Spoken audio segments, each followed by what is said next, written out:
apparently it says I am streaming. I trust it. I hope it's working. Anyhow, welcome. I am the Bardic Narc, and this is my first stream for Welcome to the Party. This lovely little thing here. Lovely organisation, lovely people, and they are letting me take up all of your time with me and these other lovely people, most of which, as you can tell, do not currently have cameras or choose not to, and that's fine. We accept and love them for who they are. Anyhow, I should tell you who I am. That would make sense, because you're just watching some British person speak at you with his beard all up in your face. Anyhow, I am the Bardic Narc, Dungeon Master, and creator and god of this entire world I have created, and let all of these other lovely people run around in. We will do like we did last week, and go around clockwise. So, our first character, Varco, please introduce yourself. My name is, you call me Don't Blink. I play Varco, the mysterious and charismatic young sorcerer. Well, your mysteries may not stay mysterious forever, Varco. We will find out. Oh. And then, under that, we have Syndrich. My name is Blake. I play the Wild Elf Druid Syndrich Alvariel. Yes. Lots of druidiness and the like. And then, below you, we have our lovely Primrose. Hi there, I'm Rebecca. I'll be playing Primrose, the half-orc bard. And now we move to the non-camered people. Flik, who are you? Hey guys, my name's TJ, and I'll be playing the halfling rogue Flik. And our final player for today, Kid. Who is the Dark Horse? Good to see you. My name's Cody. I play Kid, the mercenary known as the Dark Horse, a fighter, and as of last stream, a wizard aspirant. Man who takes no names and keeps his resume on the scars that he wears on his arm. The best kind of resume. You know, no one can put it in a pile and say, "Oh, we lost it." And got his arm on. Yep. Our other player, you will see a square below me. Keldor, our Null Knight. He is not currently with us today. He has spent Easter looking at a big hole in the ground, or as you Americans refer to it, the Grand Canyon. If you watch this, Archer, we don't need you anyway. No, we're kidding. We love you, and we love your big dog boy. Okay, so... Oh, come on. Our big dog boy is the only character obsessed with a big hole in the ground. It's perfect. Maybe that's where Keldor puts all his bones.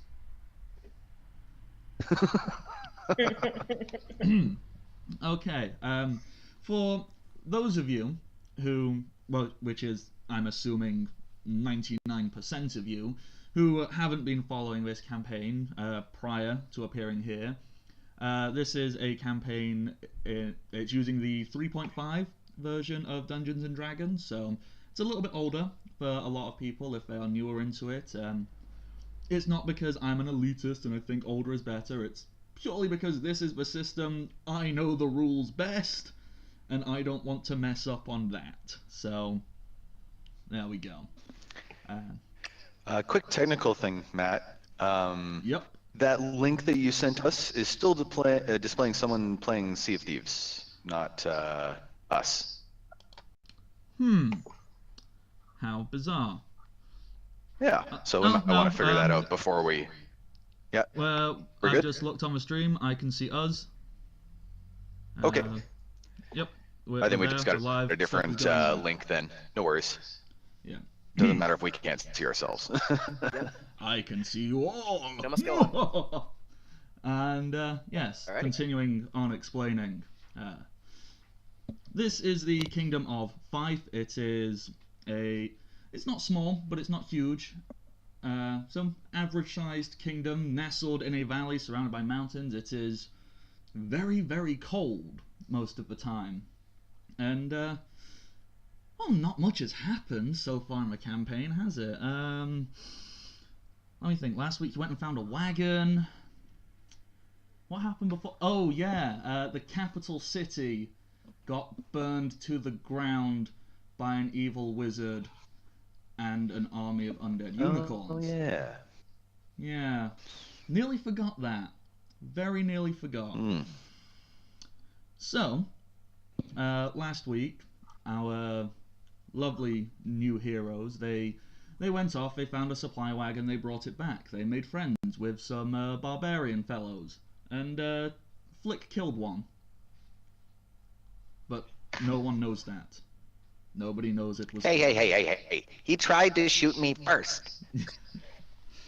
He did. So it was completely justified. And, Exactly. in retrieving the wagon and, well, a few other things happened. They managed to convince the Prince of Fife to legalize arcane magic. Pretty big deal. And with all of that, all of our players leveled up. And they've gone off and they've done the behind-the-scenes numbery stuff, so you don't need to sit and watch that. But, yes, our lovely party, our enigmatic heroes, they're going to have a rest for a couple of days, under the advice of Angus McFife, who, he's the prince, who currently has a broken leg. So he's going to use these 3 days to rest up and prepare before they get ready to set off on whatever quest they choose to do. There have been hints of a magical weapon that can kill any foe. So I think Angus McFife is pretty interested in that, along with their new barbarian friend, Unst. I can only say his name like that. I can't say Unst any other way. So, alrighty, let's, similar to the introductions, let's start off in our top corner with Varco. These 3 days of rest and recovery and whatever else you are planning on doing, what would Varco, the character, like to be getting on with, exploring, doing, etc., etc.? Actually, since everyone was going to do an outward quest, Varco, since he was in the frozen tundra, small tribe, he wanted to do an internal quest, so he wanted to meditate these 3 days. Ah, okay. So, just for clarity's sake, the meditation, is that literally you're going to go sit down, close your eyes, and sit there for 3 whole days, or do you just take up a good chunk of the day with meditating and then continue on with other things? Well, actually, it's a hallucinogenic drug that he'll be inhaling, so he can meditate out in the wild. I remember those days. I mean, no, I've never sat tripping on drugs for 3 days straight. Okay then, so, Varco, this is something you have done before. It's quite... forgot the word there for a moment. It's quite ritualistic in your culture, yes? Whether that be shamans or witch doctors or whatever they are. The practice of the vision quest is a normal thing you know how to do, isn't it? It is pretty normal in his tribe, yes, and whenever you want to seek answers, especially spiritual answers, this is what you have to do. Okay then, so please describe for me, our other players, and our lovely audience how you begin your vision quest. He'll go out into the wilderness, find a nice clearing away from the normal beaten path. He doesn't really need any food or water or anything. The vision quest should keep him alive until he comes back to in a couple of days. He has some burnt, dried leaves that he grabbed from his tribe. That is also had to buy a couple of alchemical supplies from the nice town that they're staying at, and he just burns them together, and he inhales deeply. As you inhale deeply, you've got this lovely. Do you use like any particular like ceremonial tools? Whether that's just like a ceramic bowl, or is it you just make a pile on the floor and go completely natural? Completely natural. It's actually a pile of leaves that he puts on the dirt, and it keeps smoldering for a couple of days, hopefully in a dry place so the rain doesn't put it out. Oh yeah, as I described last week, it's quite dry around here. Not a good dry. It's so cold it's dry. So it's almost like the ground is frozen-ish. So you can sit there and you can meditate, and you're not going to get rained on. Perfect. It's absolutely fine. Okay, as you sit there and you light and you begin the trance, the smoke comes, it fills your mouth, your nose, it washes over your entire being, and you sink into your deep meditative state. As you're in this state, you feel so in tune with the world around you, not in a natural sense, not like, oh, I can feel the trees and the animals and the birds. No, you can feel something deeper, something unseen. It's almost like a weave of mystical energy that exists throughout the world that only a few rare natural born people can tap into. And you feel this enveloping you, your arms. You can feel them, because as you have described words to me before, Varco has symbols on his arms, correct? That is correct, actually all over his body. You can feel these writhing in arcane fluctuations, and you can actually even feel more symbols appearing on you, continuing down along your arms and all kinds of things. As your vision keeps going on, you see a tall mountain. The tallest mountain, in fact. You see its snow-covered peak. You see horrendous. I was mixing tremendous and horrendous, and it was going to be an awful made-up word. Horrendous gales of winds going through it. And then you see the outline of a great winged lizard circling around the top of this mountain before it descends. And then, if we're imagining like a movie screen type here, this great silvered winged lizard flies towards you as if it's coming straight into your face, and as it opens its great maw, a multicolored prismatic spray erupts into your eyes. And then you wake up.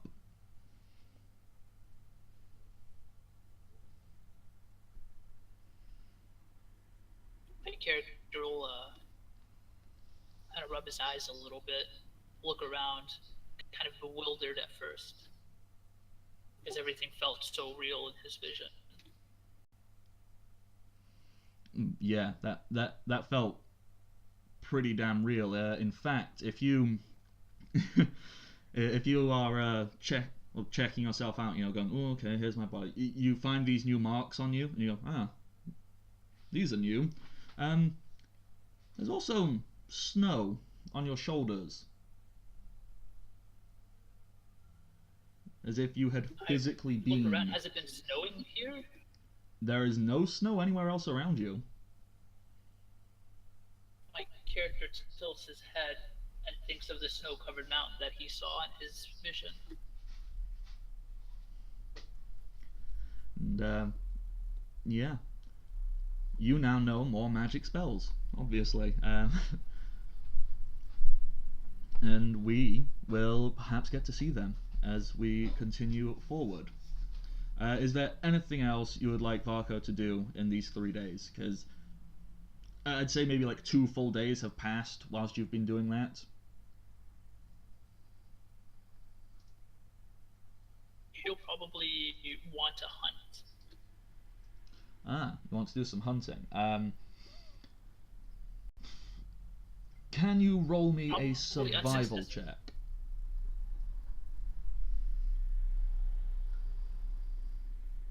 Yes, I can. Okay.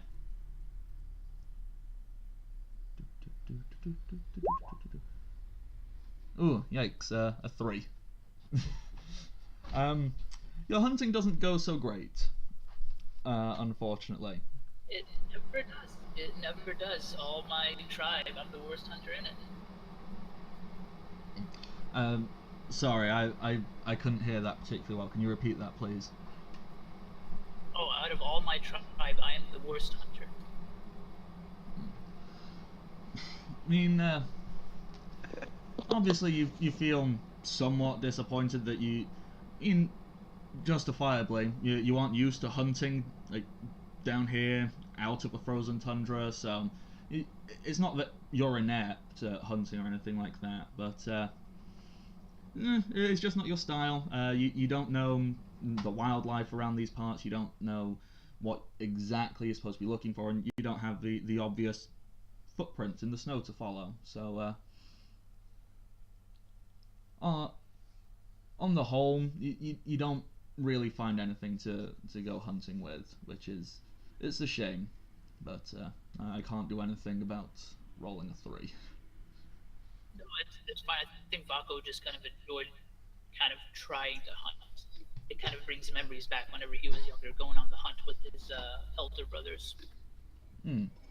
Yeah, despite not actually finding anything, you can still enjoy the act of hunting. So, you'll camouflage yourself up a little bit, you'll stalk some prey, you'll do all that, and you'll have these lovely, very nostalgic feelings.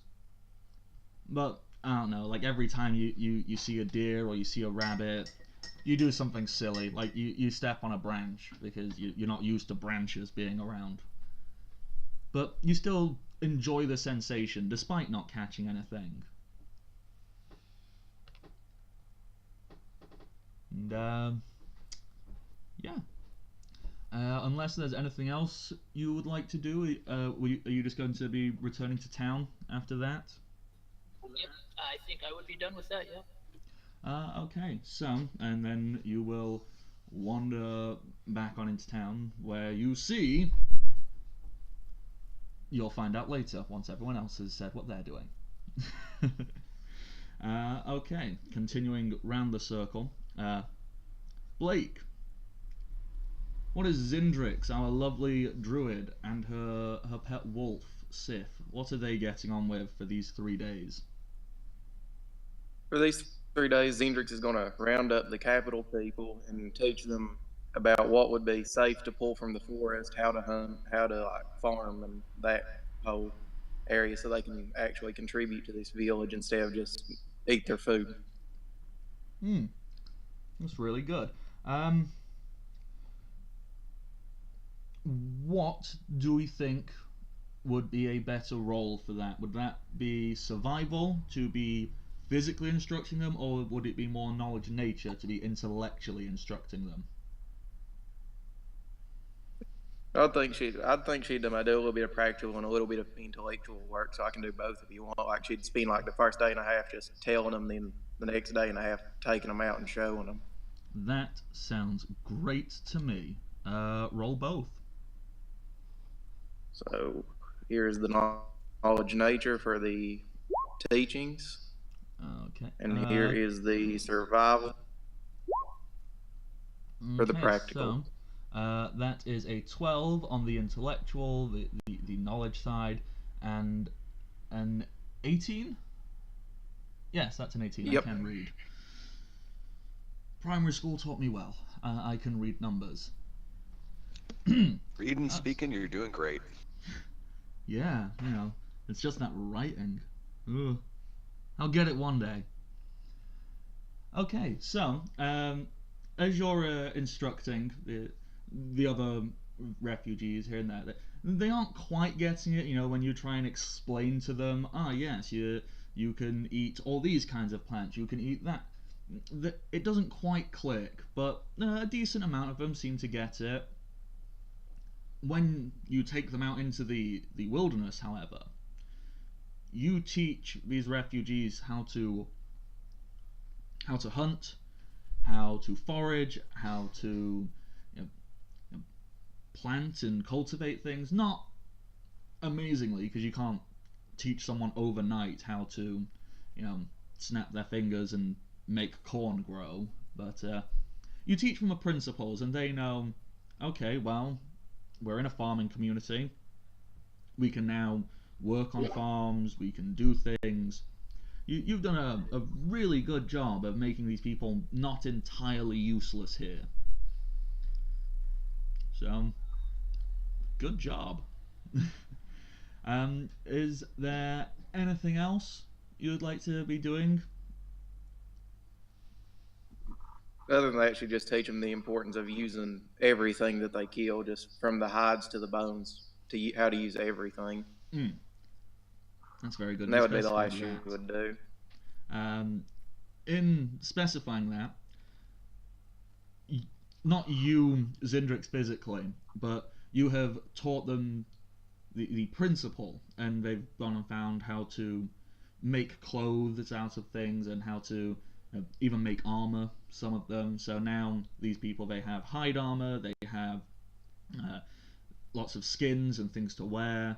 Some of them are even starting to make tools out of animal bones, very rudimentary scythes and sickles and the like.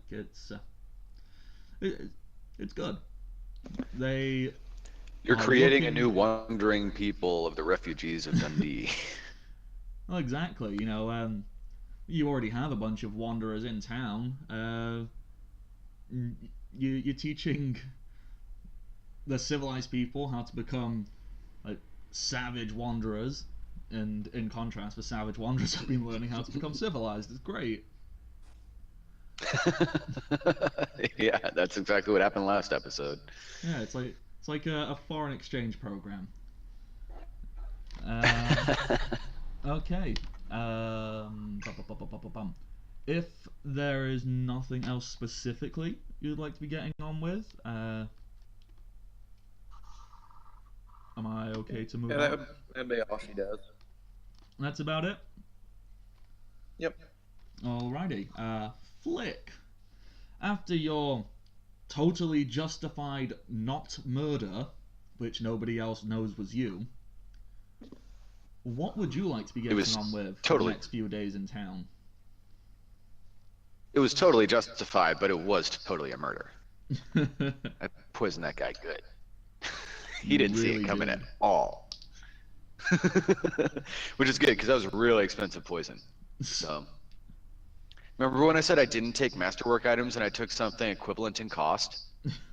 Yeah, that'd be it. Yeah, that would be it. So, but in Flik's defense, he did, have an arrow sticking out of his chest for the first time. It's a very tiny chest. It's a very big arrow. It's quite traumatic. Exactly.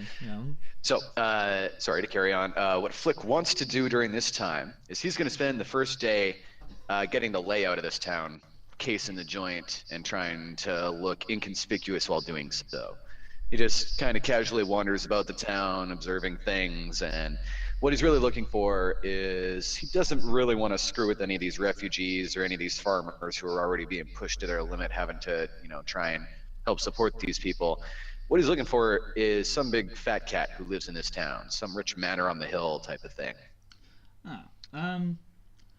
Unfortunately for Flik, there isn't an obvious "I am the rich man," ha ha ha. But you can very easily deduce that the Frau of the inn, she looks pretty well off, because she's running the inn, and the general storekeeper, he looks pretty well off. All right. And in the last episode or two when we were here, or the last game or two when we were here, to my recollection, the tavern keeper wasn't really being a jerk, but she was not freely distributing food. She was still demanding coin, even in the face of all these refugees coming in, Yes, which is she a business was. choice. Yeah. And the guy who runs the general store was charging exorbitant fees for the food that he had, right? Yes. And So, he's the one who so actually gave you the quest, essentially, to go and find his supplies. Yet, when you brought them back, indeed. you just gave them out for free. So, he's probably not too thrilled with you. That's right. I do owe him 2 potatoes and a rock hard loaf of bread for that deal, don't I? Yeah. That's what that was his down payment on the deal. But this was a cart of things he'd already paid for, right? Yes, he had already paid for all of these things. Yeah. So I'm probably just going to avoid the general store for the 3 days. And yeah, Flik would wander around and, like I said, casually be looking for one of these places. If you can't really find any thing like that, he generally evaluates the situation and just lays low because he doesn't know how long he's going to be here, and he doesn't know this place, and he doesn't know where he's going from here. All he knows is he can't go back to the one place that he does know, the place where he's lived all his life, because it's now random flaming holes in the ground, and that might be hard to, get any knowledge out of as well. So he's going to just lay low for the 3 days, and maybe casually look for the people who are doing the worst off, starving wise, especially any children, and try and make sure that they get some food. He'll pay the innkeeper again to do this if he has to. Yeah. I mean, Syndrich has done a lovely thing. She's taken out a lot of the refugees to go and help them. So they're kind of doing okay food-wise. I mean, they're only eating bare minimums, but they are managing to eat and survive. I suppose the best place for you to, lay low, as it were, would most likely be in the tavern, because that'll be where any elderly and infirm or children would be left to stay in the daytime when anybody else has been sent out to go and learn new things. Okay, well, he's not kind enough to want to be tending bedpans or anything, but he'll toss a few gold down if it helps anybody. Yeah, when I say infirm, I don't mean ooh, you need to wash them and bathe them. It's just more they're too old Gotcha. to go out and help. But they're there. They're in the tavern. They aren't really buying anything from the tavern. They're kind of just in there to try and stay warm. Okay. Yeah, then Flik will spend a bunch of time there over the first couple days. And are there any, on his wanderings around, does he come across any, street children? Are there a lot of, there was a church here that was taking people in, right? So I assume that all the children have been housed there. Yes, there is most definitely a church. And if you went and poked your head in or just stayed around long enough, yes, you would notice that a sizable amount of children have been housed in the church. Okay, he's not searching them out. I was just wondering if there's any stray ones hiding in the alleys or anything when he's wandering by doing his scoping of the town. Because that would be something that would catch his eye. Yeah, there's one or two children who obviously are orphans, to put it in the nicest way possible. And you will definitely come across one or two who They'll be hiding out round the back of the tavern, waiting for the old food to be taken and thrown out, and you'll find them like ravaging through leftovers and awful, terrible things like that. All right. Well, Flik, when coming across these kids, would sort of gather them up, Pied Piper style, and since he more or less looks like one of them, I don't figure it to be too hard. And he's going to find like a nice abandoned spot somewhere where he can sit with these kids, and he can sort of teach them a bit of the knowledge of the streets, because it looks like these are the kids who might be falling through the cracks of everything else, sort of like he did. That might be some stuff that they need to know to survive, like, how not to have to eat out of trash cans all the time. He's just going to try and impart a few of those skills. Okay, And that'll be it for the 3 days for him. The most abandoned place, in fact, like the only actual abandoned place, if we... Come on, Matt. Oh, nope, too far. This building... Here. I think you're on the GM layer still, buddy. I am. It says objects and tokens. Let me try that again. Has that worked? There we go. Yeah, so this building here... Yeah, the bottom building there. Yes, there's a slightly worn out, damaged sign out in front of it, which says Furness Village Hall. The building itself is pretty abandoned. Like, when I say pretty, like, it's useless. Windows have been boarded up. There's a hole in the roof. It's not very fantastic looking, but all right, it's there. That'll be the first thing he teaches them. Is if no one else is willing to give you somewhere to live, it's very easy to find places like this in most civilized areas.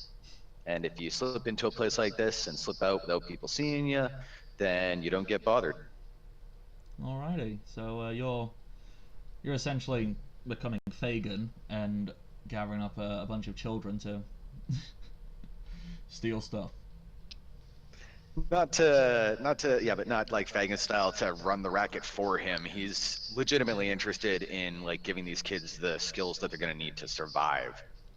Yeah. On their own. Yeah, that is absolutely fine. You can very easily achieve that. There's not loads of children. Let me see how many children. Yeah, even if it's like 2 or 3 or something, he's probably not going to want, a dozen following him around or anything. Kind of defeats the purpose of this. Yeah, I just rolled for it. You found 3. So you've given 3 children a shelter to rest in. Are you leaving them any money? Or... they're all human, are they? Yes. Yeah. Yeah, that's a good idea. He would probably leave them with 1 gold and 10 silver each. Okay, so mark that off. So he doesn't want to give them a ton, but that'll definitely feed them and house them for a while, right? Oh yeah, definitely. Yeah, considering give them too much. Yeah. Considering a decent meal is about 3 copper. Yeah, exactly. So that'll feed them for a while. That's gonna easily get a couple of days, if not a couple of weeks worth of food. That's the idea. If you give them too much, then they're just going to be marks, then they're going to get taken. Yeah, they'll get lazy. Ugh, look at these damn kids getting things handed to them for free. Back in my day. No, he knows that like stupid children running around with large amounts of money are going to get it stolen from people like him. So if they have a little bit of money, they'll hide it and they'll make it last. Oh yeah, because or they won't, and they'll die, and that'll be the way the streets too. We know for certain there are no suspicious, shady characters hanging around in this sleepy little town, are there? Right. Especially not halflings. That's exactly who he's trying to. Yeah. It's exactly who he's trying to brace them against. Is that type of people. Speaking. Very smiley people. Speaking of our lovely friend Smiles, if you spent any time in the tavern, you will have seen him in there. He's normally sat at a table, and he's normally got a little cup out, not a cup for drinking, It looks like a cup for dice. And he always seems to have a small stack of coins next to him. And you'll often see someone going and sitting with him and then leaving however long later. If you spent any prolonged time there, that is. A bit in the first day, and then during his wanderings, when he finds these kids, he would have taken off from the tavern and probably not come back. More or less specifically because of Smiles, and he doesn't particularly enjoy being around old humans all the time. They think they know everything. And yeah, I think I don't know. I think we'll leave that too. He's really trying not to cause a scene in this tiny, tiny little town. Good thinking. It's, you know,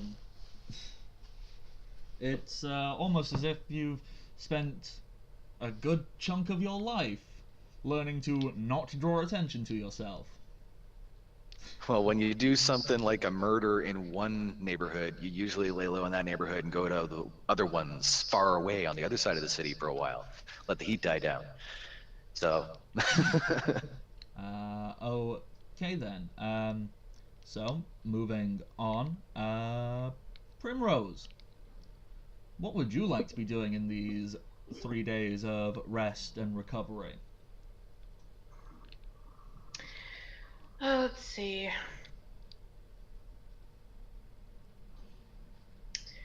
Of their time would be spending time with the male half-orc. Unst. One day I will not say his yes. name like that, but yes. Are you wanting to do anything in particular with Unst?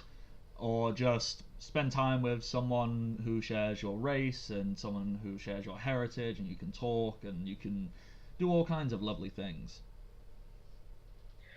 Mostly that, but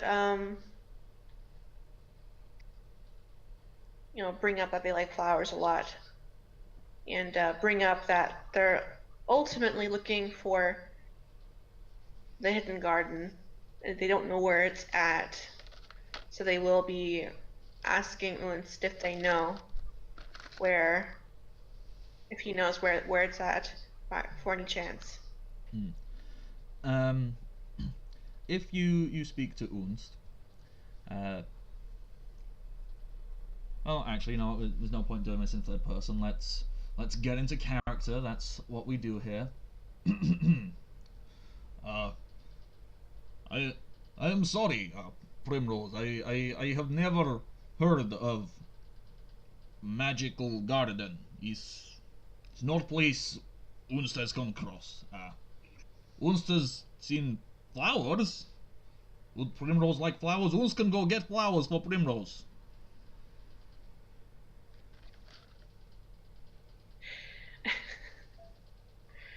If you got me more flowers, I would just put them in my hair. He's good. Flowers look good in Primrose hair.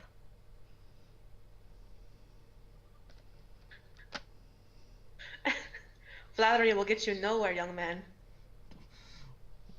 Unst does not flatter. Unst flattens enemies under feast. But Unst just thinks that Elder Primrose should have nice things. He's good for her. Them. He's good for them. Yes, thank you. So yeah, Unst. Beyond. Sorry, I interrupted you after you. Sorry. Beyond that, not much else occurs. They basically just stay with Unst and talk about life and things like that. You know, a bit boring, that's all. No, that's absolutely fine. Do you share your music with Unst at all? They do, yes. Primrose would share their music with Unst. Every night, in fact. Well, since you brought up flowers, Unst, he wants to go and find you some. So I need to do a quick little roll for him to see how...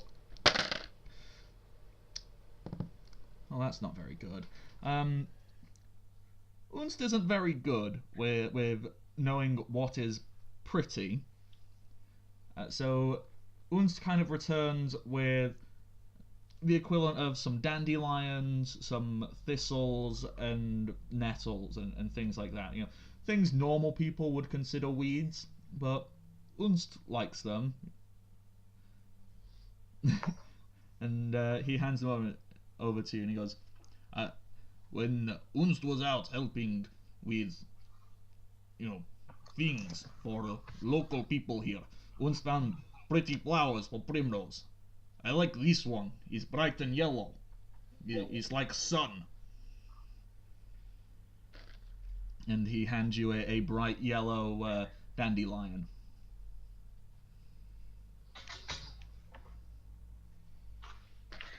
Let's see. This to humans, this is considered a weed, but to me, it's its own flower. All flowers are beautiful things. They are symbol of nature, existing, triumphing through humanity and civilization, trying to stomp down on them. Primrose is like flower, blossoming, blooming from underneath oppressive feet of Black Claw tribe. Is quite beautiful metaphor, actually. Once learned a new word.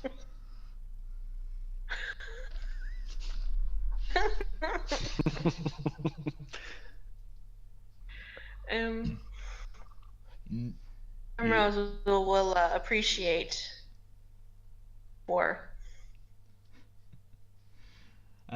Yes, Uns will then continue on to say, in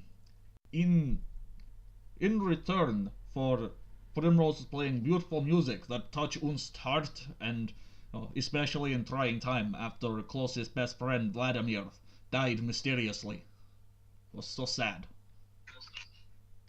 Uns would like Primrose to accompany him. The music is soothing. It's very nice. If you would like to accompany me as I travel on to find Hammer of Glory, so he can get revenge on evil wizard.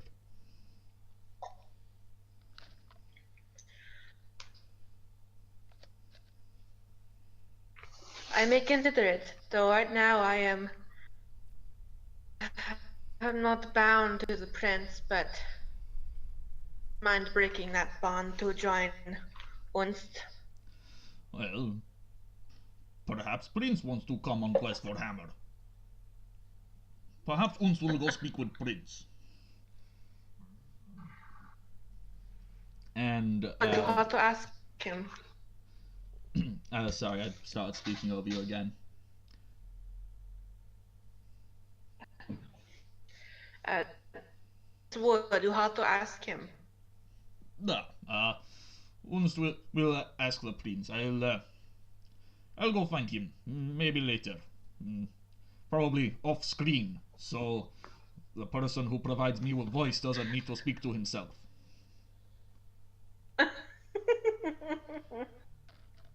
Did you guys hear that sound?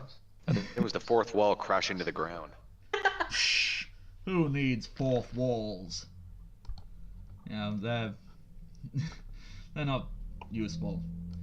Okay, so Unst is going to go speak to Angus McFife off screen, so I don't have to sit here and talk to myself, alternating between Russian and Scottish accents and it turning into an awful mess.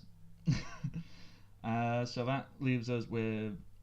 Well, before I jump ahead, Primrose, is there anything else you would like to be getting on with in these 3 days? Are there any, like, in town, or just, like, that's not this kind of town? Sorry, any what in particular? Any small libraries or bookshops or something? There's no bookshops. There's no official libraries, but make me a knowledge religion check, please. Or bardic knowledge, whichever you prefer.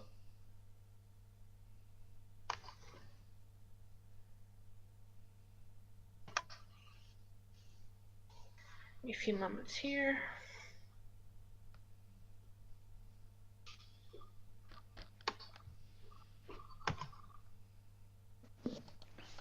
You said religion?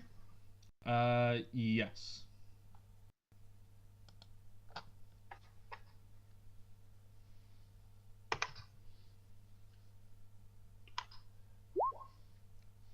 Okay, 20. That's pretty damn good. You have noticed that the lovely female cleric who seems to be in and out of the church and going and tending to Prince McFife, you notice she bears the holy symbol of Icarus, the scholar. As one of the Holy Triad, he represents intelligence and study. So you could very heavily assume that there's probably some books in there. Okay. If there are books in the town, Primrose would want to do research on any trace of the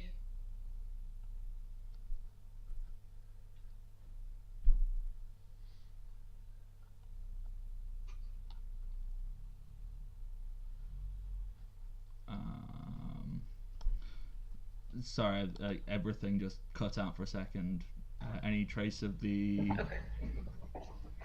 Any trace of the garden, they would want to that any kind of books they can find. Okay. Yeah. When you go to the church, you'll head in there. It's all fine. It's all lovely. It's all great. There's quite a few refugees in here as well, namely a few children, a few single parents who look very sad. It's almost as if their loved ones died in a horrific incident that occurred recently. I wonder what that could have been. But if you find the small enclave of books and libraries and things like that, yeah, you can start reading through.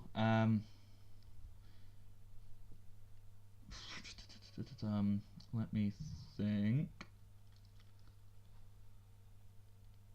Can you roll me a search check, please?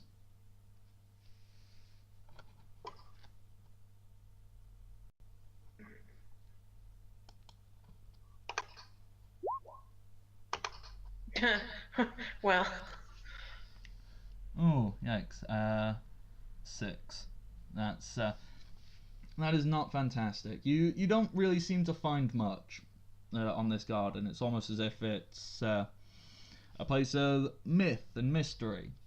Whilst you are in there, because I'm assuming Primrose is going to spend a decent number of hours there. The lovely cleric lady, she comes up and asks you,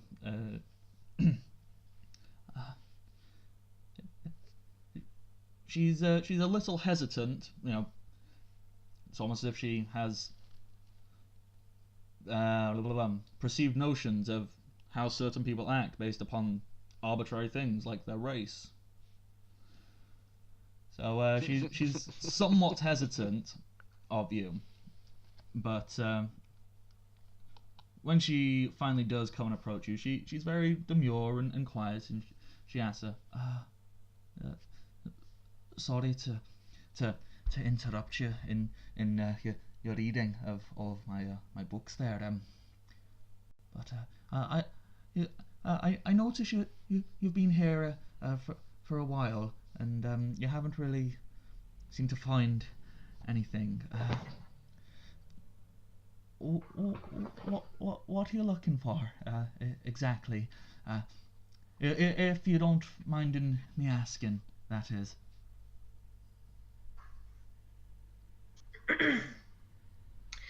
Primrose will look up from the books. Cleric. And they're a bit. You don't need to be scared of me. I'm not like those brutes who attacked the city. Oh, no. Okay, yes. I'm sorry. I have been awful scared of you. It's just, no, it's just a little part of my nature, I suppose. And I apologize for making assumptions without talking to you or getting to know anything about you. Sorry, I should fix that. Hello, how do you do? My name is Eliza. Eliza Hawk. What are you looking for? Well, Eliza. Go ahead, sorry. She just asked what you were looking for.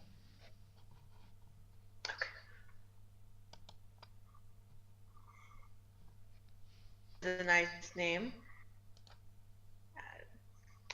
Eliza, do you know anything about garden of the rainbow?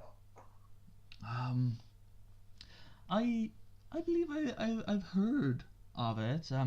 I always was led to believe it was some kind of legend or something like that. But let me. And she begins to start rifling through various books and the like. As she's doing so, she eventually does come across one book. I don't know if this will be much help for you, but it says here that and she flicks it open and starts flicking through it and goes, apparently, the garden itself is hidden, not just as a location, but it's hidden to protect itself from those who would harm it or nature in general. It's ooh, well, that's certainly interesting. It says it's supposedly guarded by something called the Fae. Well, obviously I've heard of the Fae, fairies and the like, but that's very strange. I don't know if that's much help for you, but I suppose maybe if you were trying to find it, perhaps looking around woodlands and forests and places like that. It says it's guarded by some very potent magics of sorts, but whew. Either way, I'm very certain that you'll find what it is exactly that you're looking for.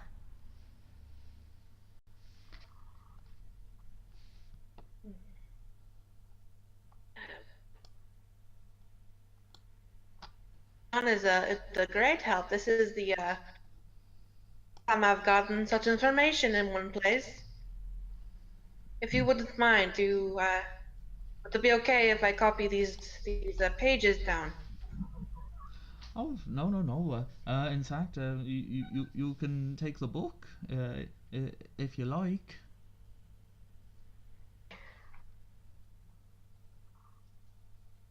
Is it not your book, though? It's libraries, but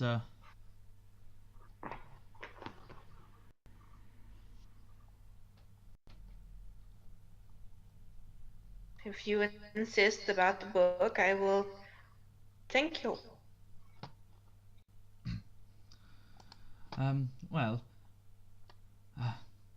and I've been spending a lot of time talking to your princely fellow over there, His Grace, even, and I've been trying to help out his leg and whatnot, and I was wondering, because I don't like the idea of the prince heading off without a full-time healer and the like to keep track on him. I was wondering if you know him, you've spoken to him. Sorry, I keep rambling a little bit. I was wondering if you could put in a word for me, because I would very much like to accompany you all, so I can, look after his grace and keep him well on your journey, your march, crusade, whatever it is you're calling it. Oh, I'm sorry. I feel awful foolish. Primrose will raise their hand and no trouble to ramble. Rambling is sometimes how we get our words out. I know a bit of healing magic. I can offer services as needed. Oh, well, of course you. No, I'm sure. You won't be needing someone like me tagging along and slowing you down. I spent far too long reading books and things like that. It was foolish of me to ask. I'm awful sorry. Oh, wait. Okay, the sound cut out. Was she asking to join the party? Yes, essentially. Oh, sorry. We'll reverse for a second then. Rewind. Yeah, if you weren't sure what I was Retcon. actually saying. Okay. She essentially asked, Okay. she's been going over and seeing Prince McFife every couple of hours, checking on his leg, using some magic here and there, just making sure that he's, alive and not in severe pain with his leg. But basically, she has asked, like, ooh, could you or someone else, put in a good word for me? Let me tag along, because I want to help out where I can.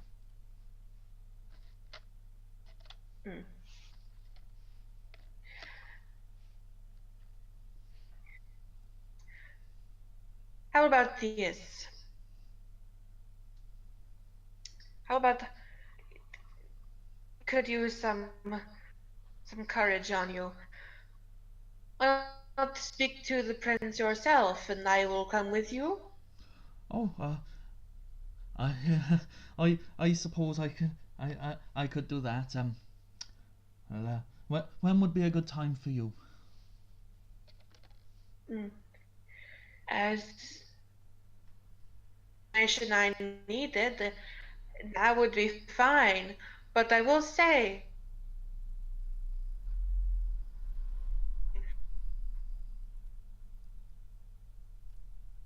you show it how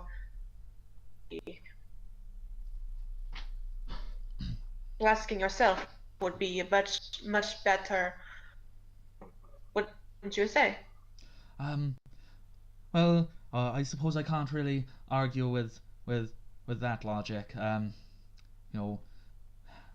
Going and asking myself would probably be for the best.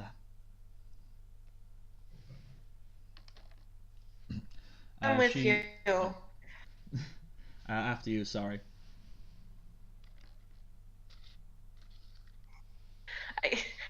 I'm having trouble hearing you. Certain parts when you're ending and when you're starting. No, it's okay. With damn technology. She said she'll come. Yeah. Elijah said she'll go and do that. Have you said you'll go with her and do that right now, or? With you. It's convenient for the DM. Okay, I yeah. think he'd like to get this over with. Yeah. So Eliza goes up. She very nervously, very shyly rambles on for ages and ages and ages, not quite getting to the point whilst talking to Prince McFife until she eventually spits it out. And the prince kind of looks at her and goes, well, of course you can come along, why would I say no to a valued healer? And dun dun dun dun, you have recruited a cleric to your growing size of NPCs. So that's accomplished. Before I jump to Cody, is there anything else Primrose would like to do?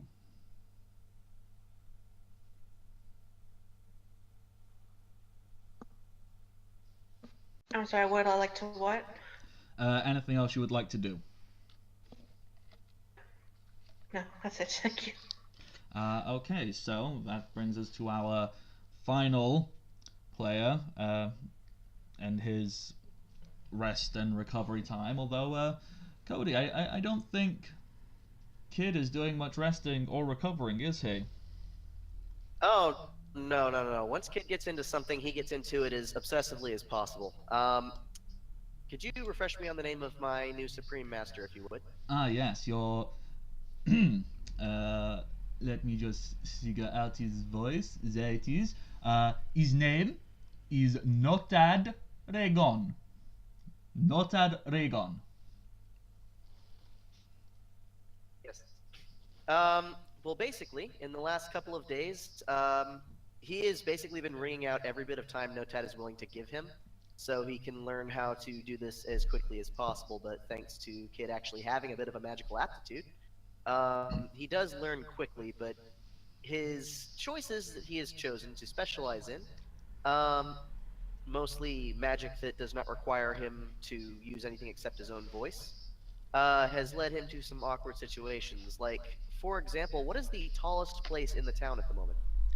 The tallest place, that would be the spire of the church. And how tall off the ground is it? It is I'd say it's about 40, 50 feet.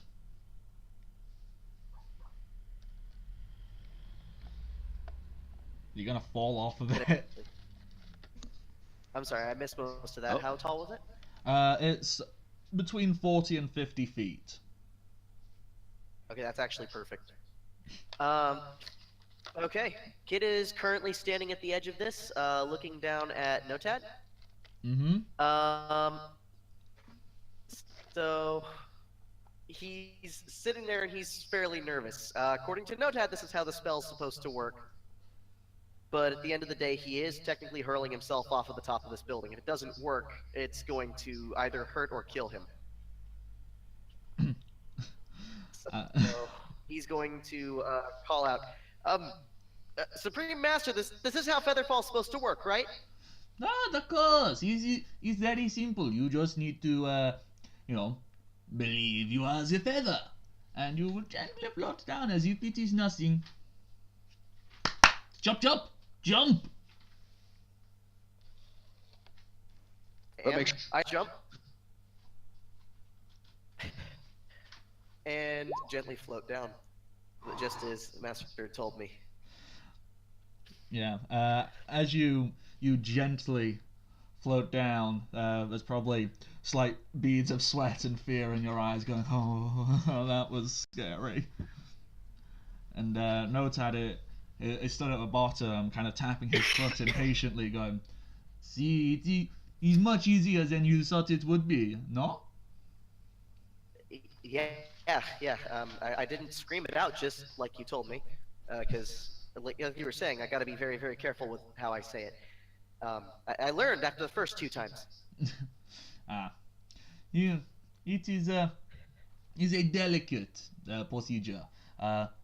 in fact, perhaps it is the tongue you speak it in, the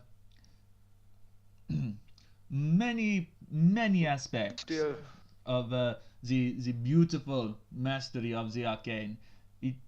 It comes across better in the tongue of dragons. Would you perhaps care to learn? I would very much love to learn as quickly as possible, but wow. It took me years to learn Elven just listening to it. Yeah, I would love to learn Draconic if you're willing to teach me. It's a simple mind of the matter. In fact, kid, come here. Come to Soapy Master. And he beckons you over to him. Quickly up to him as possible. He is going to place a hand on your head. You at this point may choose to make a will save if you so please, or are you just going to let him do what he's doing? I'm completely at his beck and call. Good. You feel an immensely powerful surge of arcane energy pound into your brain. He is essentially forcibly teaching you Draconic. Does it hurt? Your head feels it feels like your brain is expanding and physically pushing on the outside of your skull. So it's a different kind of pain than Kid is used to. But well, it still feels like pain, so it must be working. Exactly. Once he removes his hand, he begins to speak to you. And as this beautifully fluidic language, some could even confuse it for, like the language of love or something like that.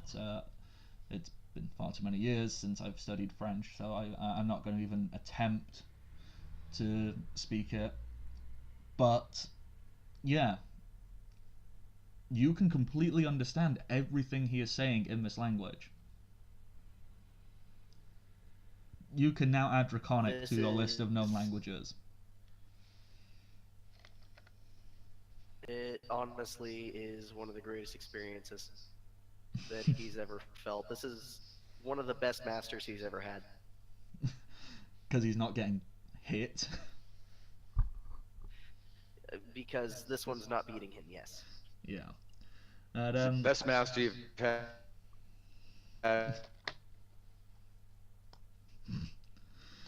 Oh, dear, oh dear. Well, Kid, you now can understand Draconic, and you find that Notad much prefers speaking Draconic to you. It's almost as if Draconic is his first language. Oh, which, interesting. Yeah. Obviously, in your experience of being around half-elves and elves, that seems slightly odd, and, but whatever, maybe that's just where he's from. Doesn't matter, he's my master and I'm his disciple. It's not my business to question him and his methods. Nope. Don't question things. Ah, dear oh dear. Is there... obviously you're doing... throughout these 3 days you're doing some big Mulan-esque training montage with Notad constantly shouting commands at you, telling you things like, you must be quick as the... I forgot the bloody words. I am ashamed. Swift as the coursing river. That's it, coursing. Force of a great typhoon. Read the damn book. That's pretty much Stop it, doing push-ups and read the damn book. Notad is a firm believer in learn by doing, and he also likes to incorporate a lot of physical exercise into his learning. So he'll open his notebook, put it on the floor, and make you do press-ups while standing on your back, making you read whilst doing press-ups or push-ups, whatever you want to call them. So he's doing that, and he'll be barking commands at you in Draconic. And every now and then, just in case you weren't quite paying attention or it felt like you were struggling, a ray of frost would shoot out from his finger. No, the Supreme Master's the best around. He wouldn't hit you with the ray of frost, but he'd make it go very close to your ear and hit the ground next to you. Just to keep you on your toes. Oh, yeah. After a long and grueling, I'm assuming you're doing a full 3 days of training and mastery of these things? Oh, yes, I've got to learn how to scribe spells. I've got to figure out what the familiar ritual might be if I have to do it later on. Well, I'll learn everything there is to know about a wizard in the small amount of time I have, but thankfully I'm a quick study. Yeah. Notad will happily undergo the familiar ritual with you. I think I'll use a full day of your time, though, so that's your call. He'll offer up all the materials you would need to perform it.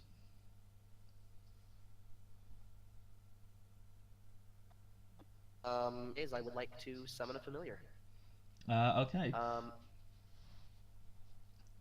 The one I would choose is a bat. Nice.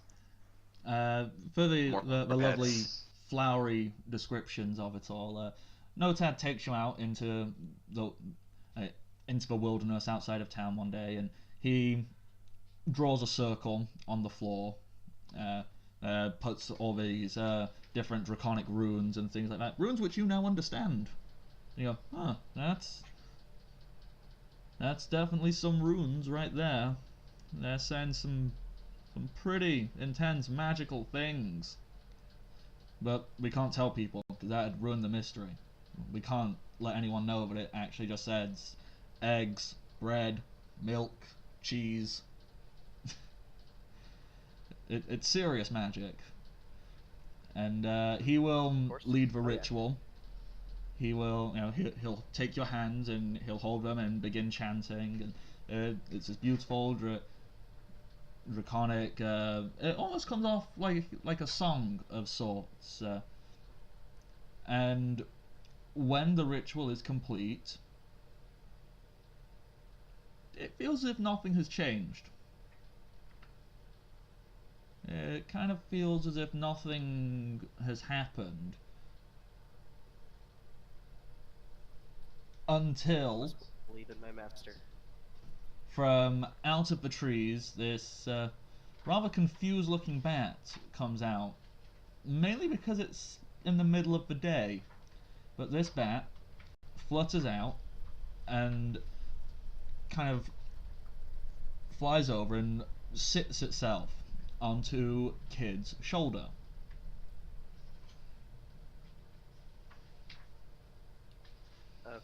Okay. I would like to perform a sense motive on this bat. I would like to know what it has been through up until this time. Roll me a sense motive, please. Unfortunately, it is a bat. And with a sense motive of a 2, you are probably not getting very much from this bat at this moment in time specifically. You can tell it bears no ill will to you. In fact, it seems downright friendly. Notad will look at you and go, I see you have found a new little friend. He's quite a cute little fellow. Do you have a name for him, her? I am not a veterinarian. I cannot tell about gender by looking, so I will leave that up to you. His name? Oui. It will be Sugar. Sugar. Sugar. Sugar the bat.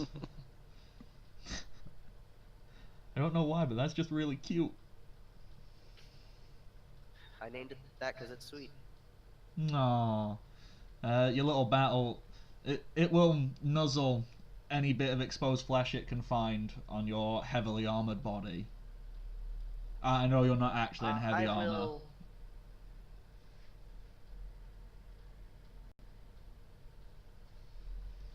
Bum, bum, bum, bum, bum.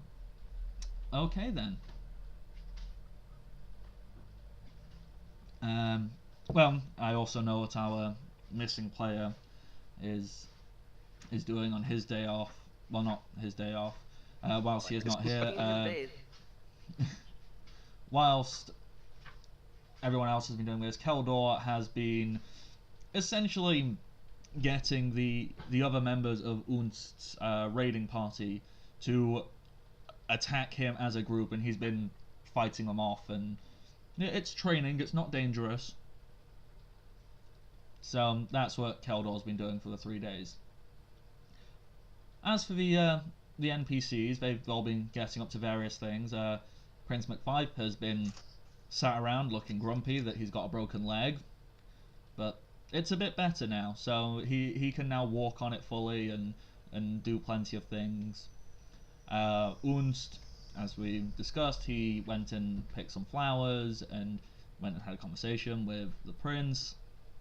Eliza, she went and asked to join the group, and well, we know Smiles has been hanging out inside the tavern, getting up to something, and the Bardic Knock himself, he's mainly just been bumming around, hanging out in the tavern, playing a few songs, nothing much. But as the third day draws to a close, the Bardic Knock and Prince McFife gather you all in the tavern. The tavern has been cleared out specifically so you can have this meeting. The only other person present outside of yourselves, Angus, Unst, Eliza, and the Bardic Knock, the only other person there that you are aware of is the bartender herself. Prince McFife, having gathered you all in, addressed you all as, well, I see we've all been making good timings for our resting here. Syndrich, I've seen you've been going out and teaching the refugees how to fend for themselves, and well, Primrose, I know you and Unst went and had some good conversations, and well, you brought the lovely Eliza into our fold. I've seen you all getting on with various things, and I think it's time that we decide how we are going to proceed. I know Unst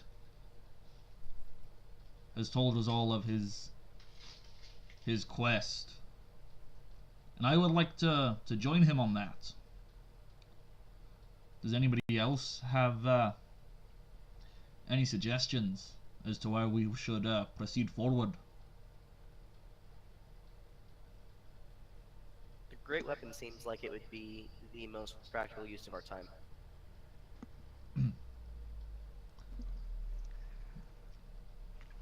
And I'm not saying that just because my master wants to go towards the mountains, and that might be where he wants to go. Varco kind of breaks the silence, and he speaks up. I actually had a vision of this snowy white mountain, and I agree we should go. When you speak of having your vision, Prince McFife kind of raises an eyebrow at you, and no tad. He kind of he gets a wry smile over his cheeks as he looks at you and goes, and flashes you a knowing look. Whoa. Does he have more tattoos than he did yesterday?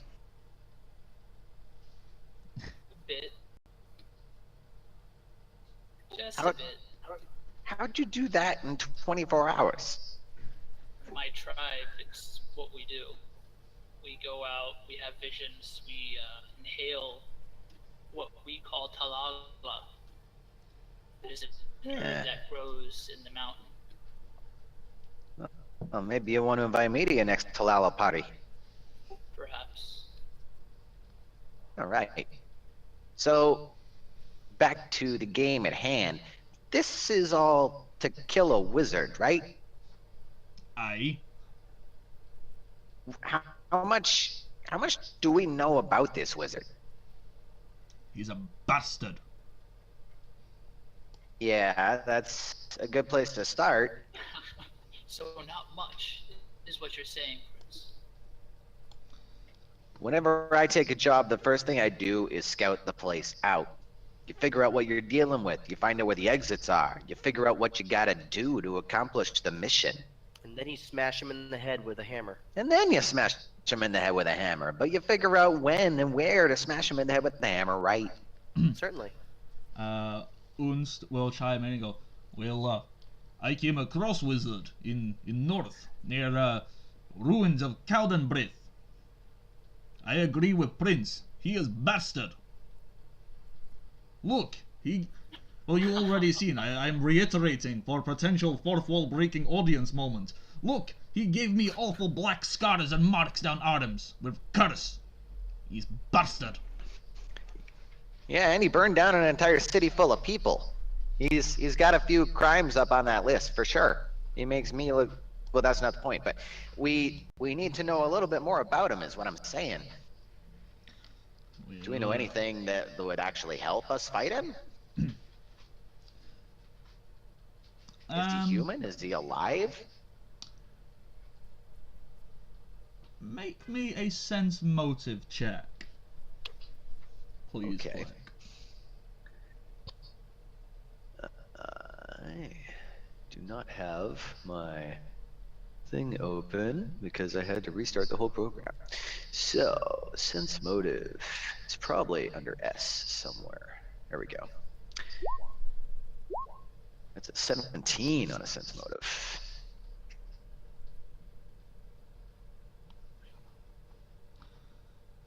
Okay, with a 17, I need to just see. Oh yeah. Notad has got the biggest grin on his face when people are talking about what do we know about the wizard.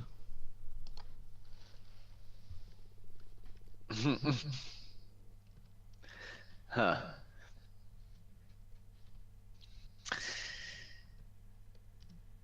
But I haven't really spent any time with Notad. I don't really know anything about him. You have It does seem no suspicious, idea. You don't even really know who this guy is. Yeah. So, what's the deal? Do you know anything about him? Oh well. You look like you know something about him. What does anybody know about anybody? Certainly, but I have certainly heard plenty of stories. Well, obviously, we all know about the tyrant. Ugh, it is not a pleasant word to say in my accent. The tyrant. I can't say that in a French accent, so I'm giving up. The tyrant, Saucer, Zargothax. Zargonoth. Zargothax was his bastard son. Perhaps he done something there. It's a good start. Can I roll another sense motive to see if he's lying to me about that? Or is he still that yeah, shitty go right grin on ahead. his face? That's a 14 on the second one. So I'm scrutinizing the hell out of him now. He is he is not lying, but he is not giving all the information he knows. Hmm. Who knows this guy? That would be I. He is my master, and I am his disciple. This is a decision that we made 3 days ago. Yeah. Because of him, I can do cool magic stuff now, thanks to this book he gave. And he holds up a book, and the image on the front of it is, he might be holding it upside down, but it doesn't look like.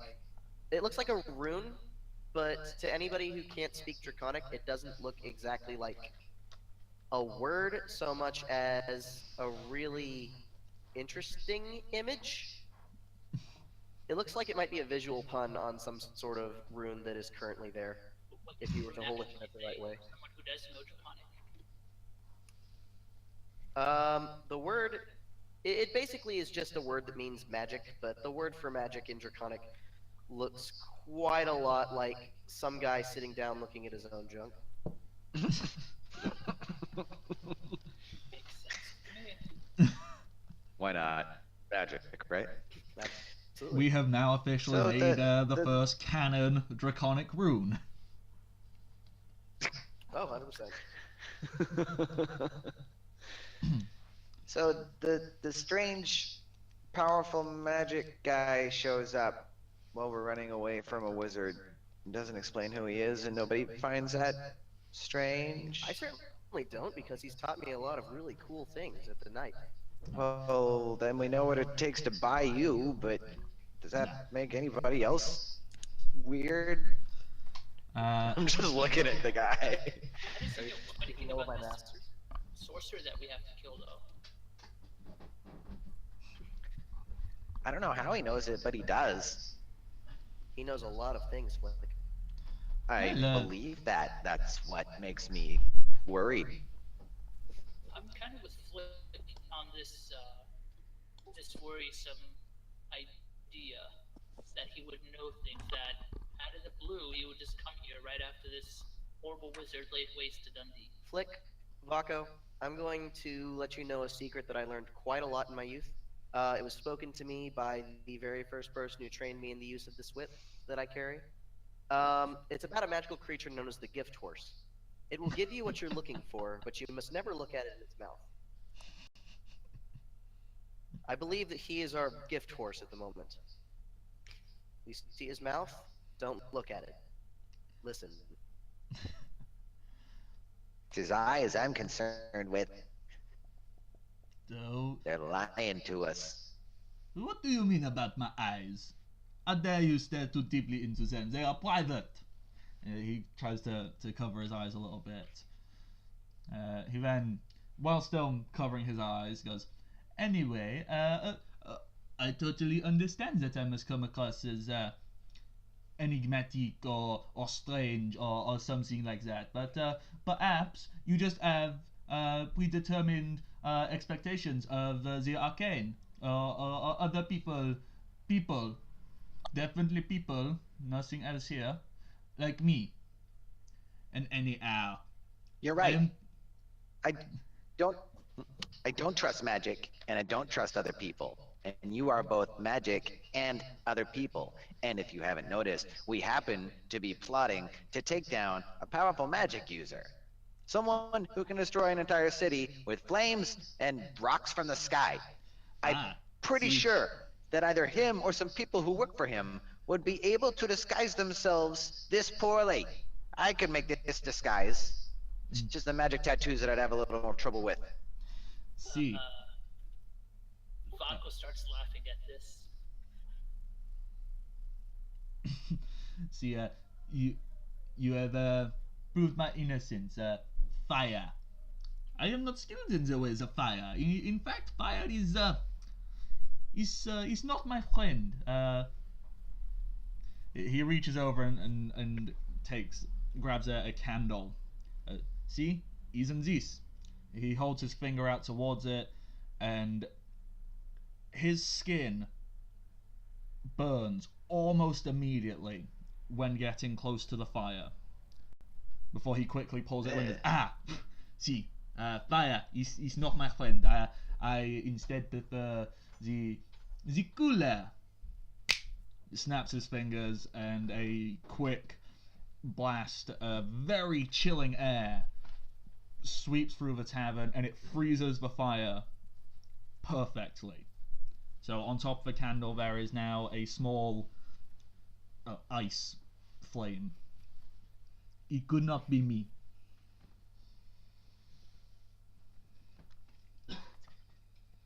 Yeah, well, I'm not saying you're him. I'm saying you're someone who could be working for him, who could deliver a message just like that. And I pull out my finger and snap it. Now, I don't know, but the best I can do is ask you to look me in my eyes and tell me if you're working with us or against us. Flik considers himself a human lie detector, by the way. The half-decent lie detector. No, he detects lies in humans. He feels them very easy to read. He See, may be wrong about that, but that's what he feels. Unlike humans, I mean, so far this person has seemed quite easy to read. But as you take a look at him just now, you can see the slight corners of his smile turn up, almost as if he has been letting you read him. He kind of gives a little smirk and like, well, I think this is where your skills may not work too well on me, for I am not exactly, as you would say, human. Points to his, obviously. Certainly not anything else. But I can give you my entire word, my art, my soul, my very life, even my mother's life. God rest her. At least I think she's dead. Anyhow, I too would like to see the end of this awful evil wizard. He gives me a bad name. He makes it so I cannot walk around doing my magics. It's a capital crime, sir. Alright, one more sense motive. Oh, an 11 this time, come on. He's very Getting worse. convincing. Notad Rhaegon is the most legitimate, honest man you have ever met. And he is certainly only what he is presenting to yourself and nothing else.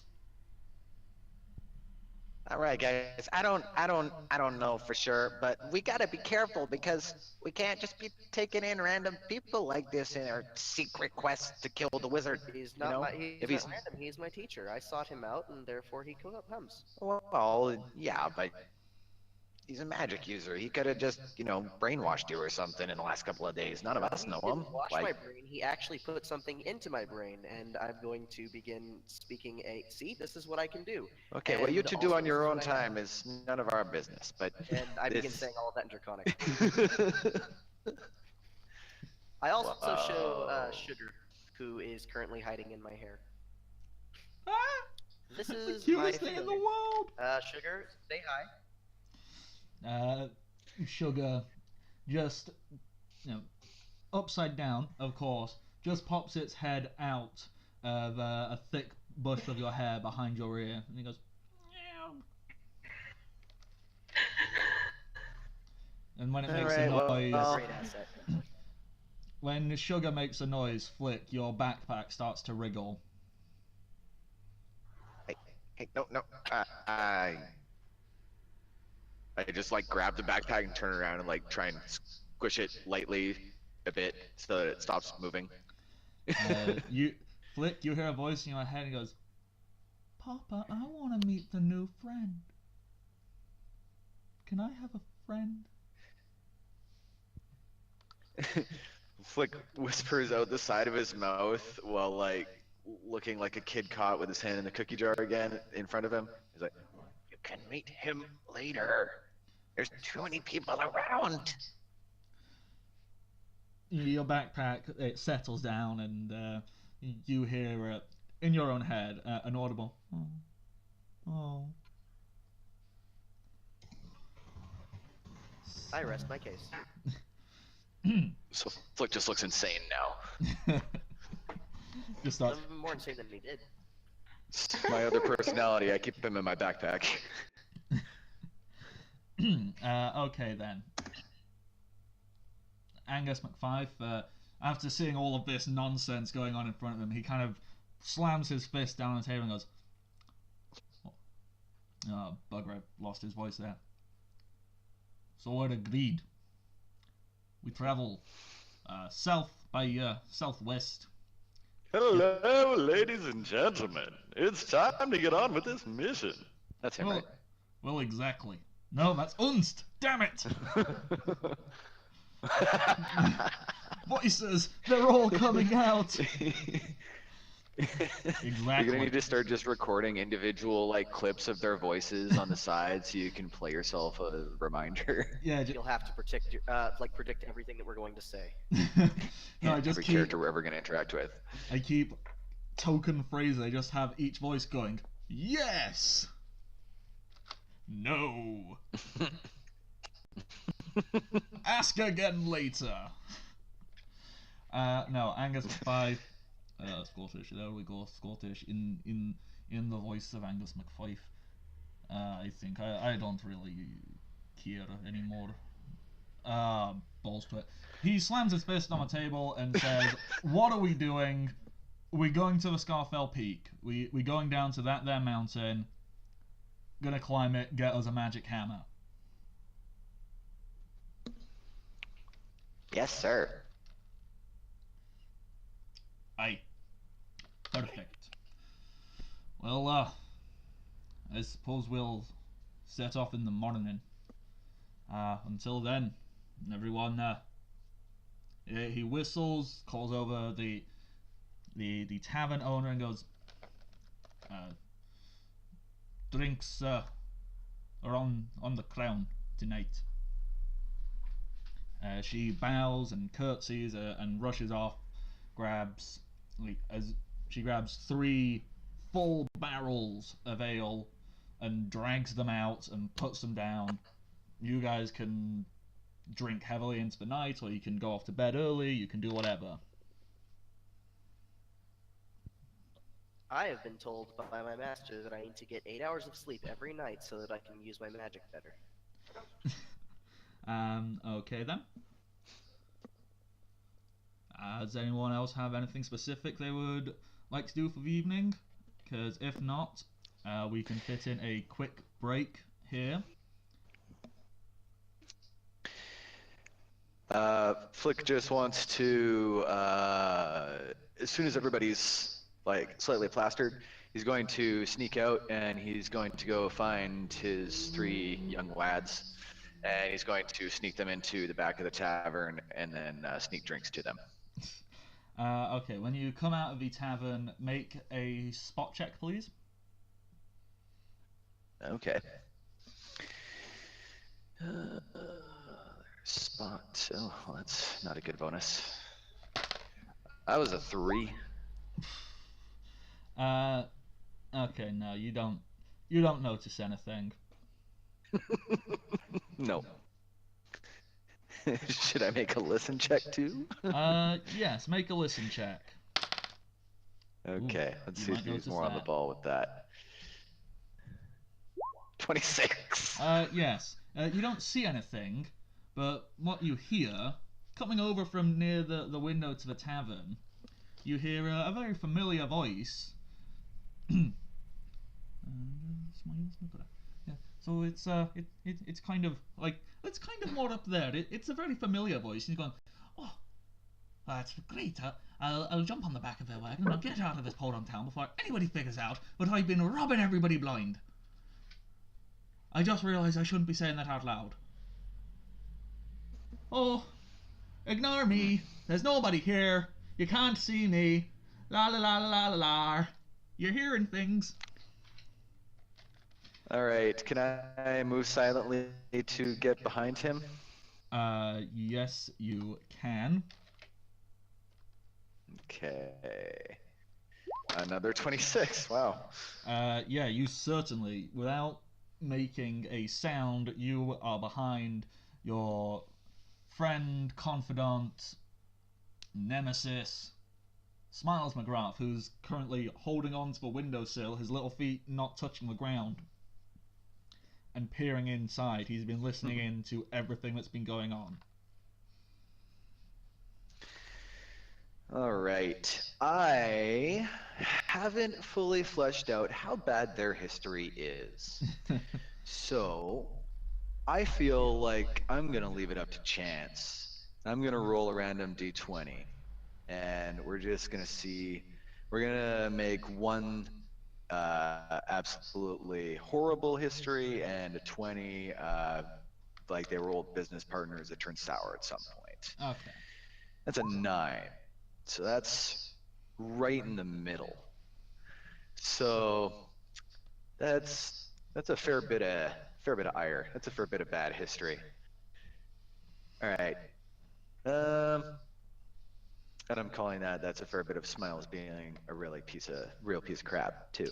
So Kind of. Flik sneaks up behind Smiles, and he reaches into a pocket in his jacket, his little leather jacket, and he pulls out a length of wire with 2 handles on the end.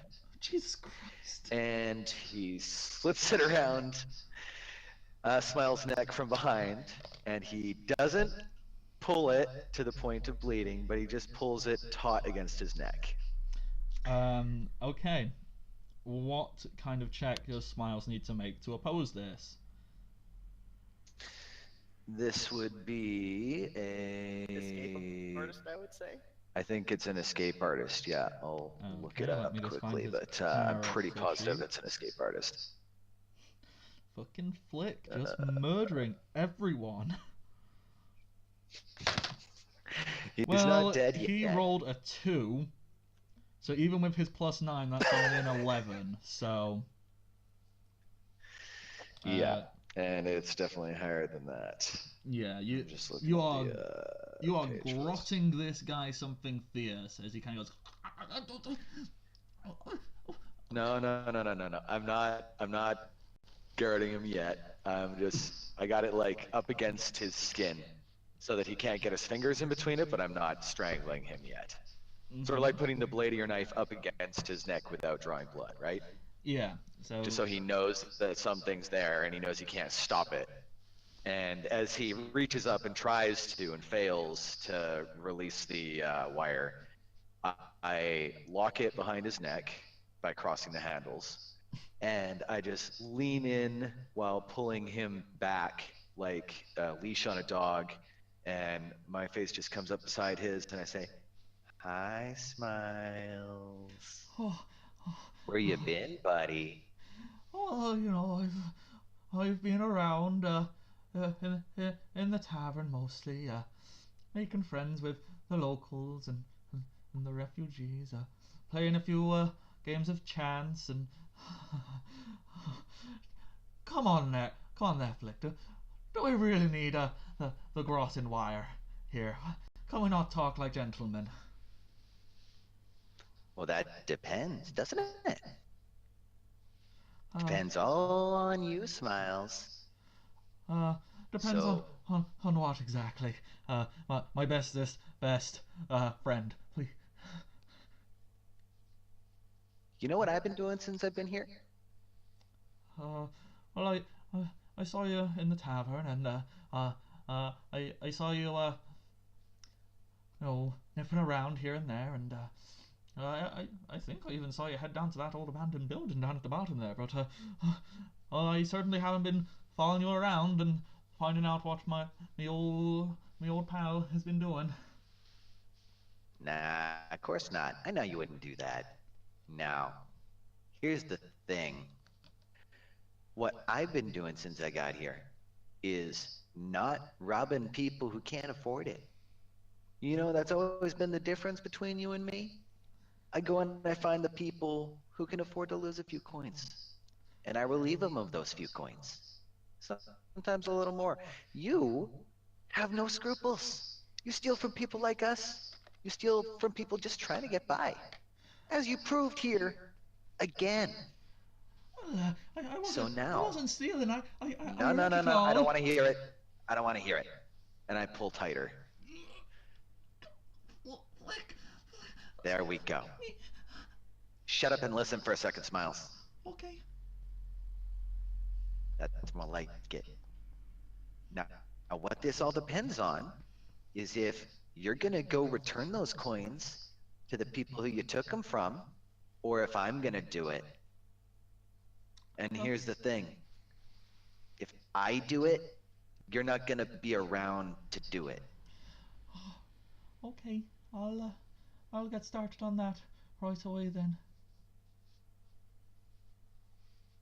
And Smiles, Yes, Flik? do it.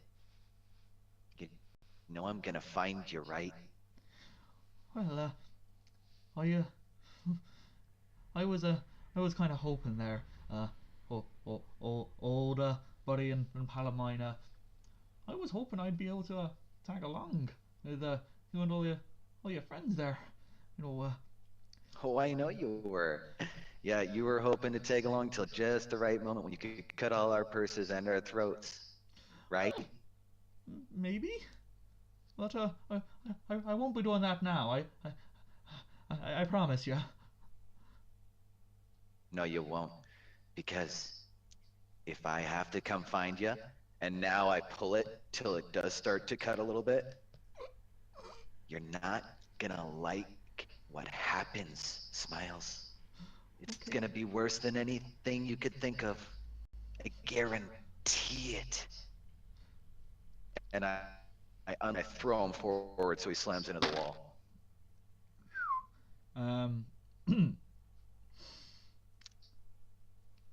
When he hits the wall, he kind of cowers down a little bit. There's a distinctive smell in the air. Kind of like ammonia. Smiles has literally pissed himself in fear. Before leaving, I kneel down in front of him and I say, remember this moment, Smiles? This is the moment where you change. One way or the other. Okay? Make it the good way. And I reach out and I pat him twice on the cheek, and then I stand up and I leave. Okay. Not to piss Flik off.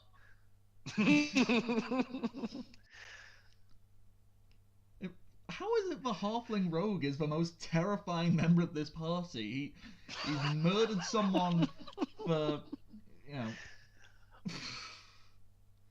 Okay, yeah. You go off. You find your kids in the abandoned building. They've got some food. They've got some water. If you say you're gonna go and give them some drinks, they go, "Yay! Alcohol for minors!" And they follow, and they'll sit just out of sight and happily let you hand them a few drinks for the rest of the evening. Yeah, I'm not going to give them alcohol poisoning, but keeping in mind that they're probably even less tolerance than me at 30 pounds, so they get like half a beer each. Okay. If there is anything anybody else would like to do or say before we take a quick break? Nothing from me. Nope. No, I've done more than enough. All good. Yeah, I'm good too. I don't have anything. Okay then. Syndrich's in here first. With that, we are going to go take a quick break, everybody, and we will be back real soon.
we go.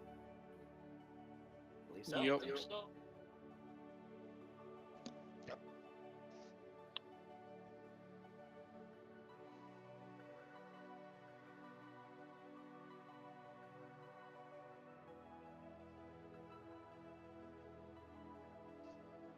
Possibly.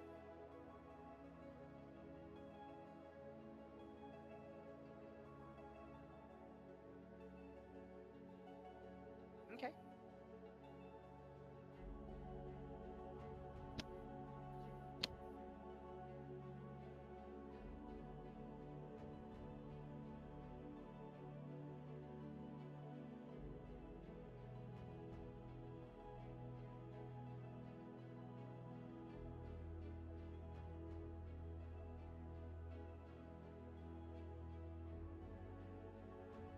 Yep.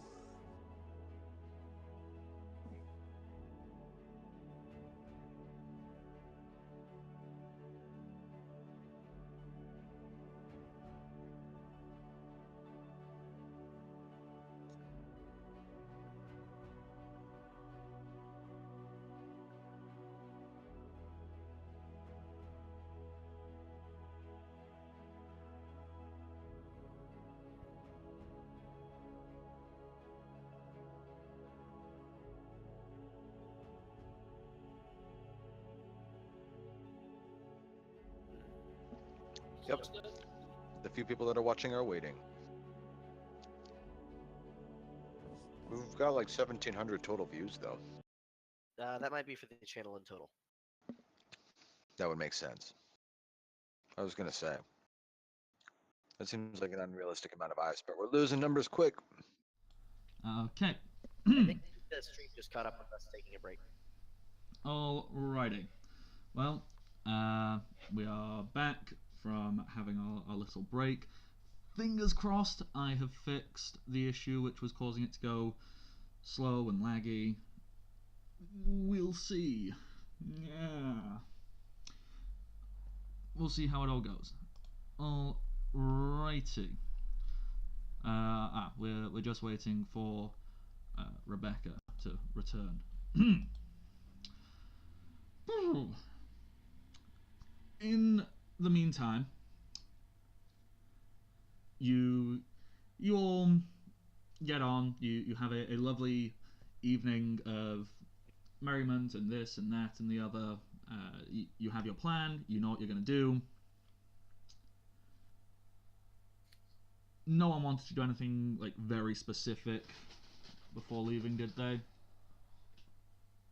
Well, before the next morning, sorry, not before leaving.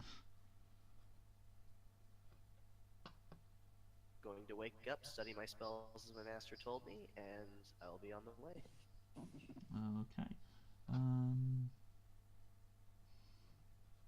Oh, I think I forgot to.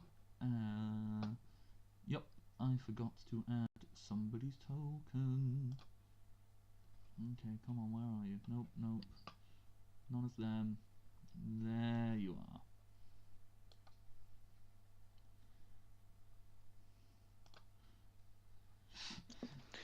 He's not that big.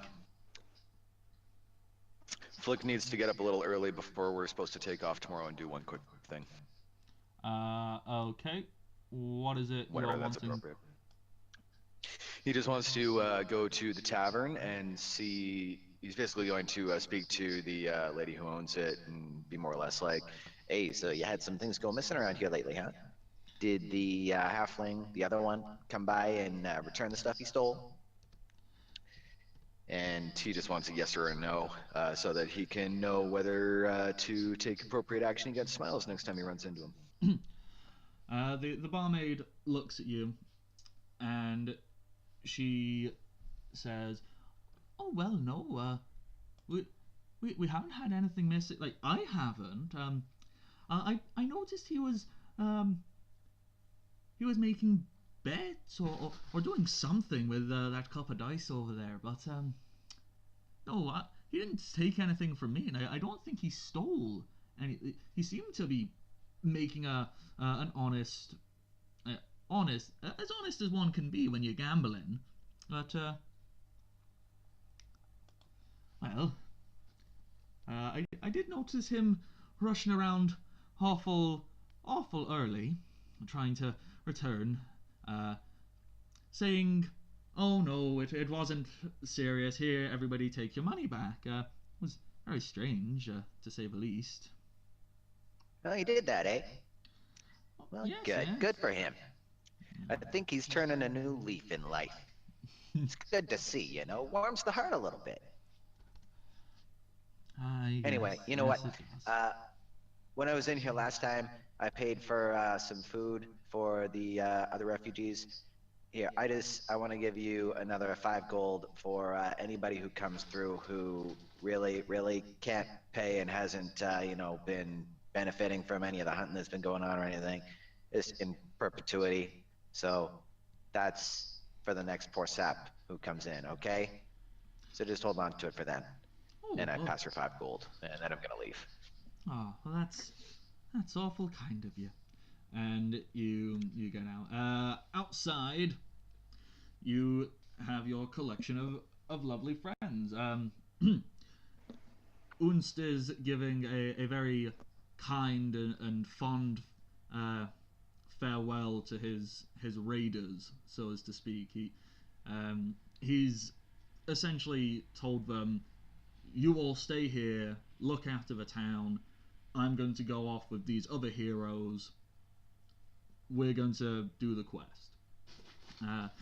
Also staying behind with them is your friend Darvik, who has offered to stay behind and train them all, essentially turning them into an organized militia and military force for the town. So that leaves just all of you guys, and it's not a small group. You have, oh crap, you've got 6